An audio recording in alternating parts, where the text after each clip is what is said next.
Well, maybe it's simply the attempt to express our collective shock when we say we're trying to make sense of the horrific shooting at Sandy Hook Elementary School. But we're not going to make sense. Not from that which is totally disconnected from the cognitive capacity of any rational human being. The governor of Connecticut, Dan Malloy, got it right when he said evil has visited this community. President Obama, in an emotional statement from the White House, spoke more as a parent than a politician, and he quoted the Bible to bring comfort to the nation.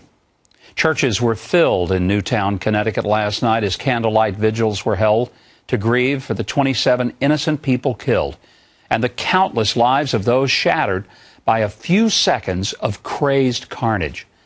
On Friday, Neil Cavuto asked me, where was God?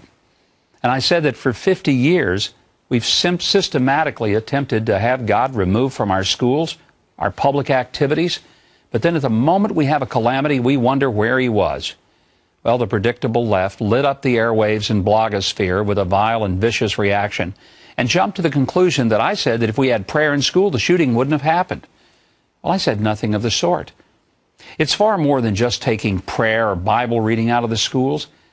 It's the fact that people sue a city so we aren't confronted with a manger scene or a Christmas carol, that lawsuits are filed to remove a cross that's a memorial to fallen soldiers.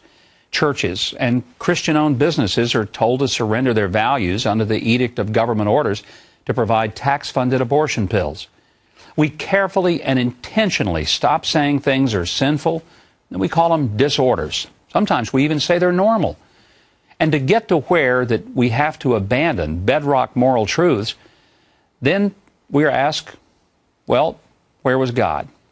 And I respond that as I see it, we've escorted him right out of our culture and we've marched him off the public square, and then we express our surprise that a culture without him actually reflects what it's become. As soon as the tragedy unfolded, I think God did show up. He showed up in the lives of teachers who put their lives between a gunman and their students. He showed up in policemen who rushed into the school not knowing if they would be met with a barrage of bullets.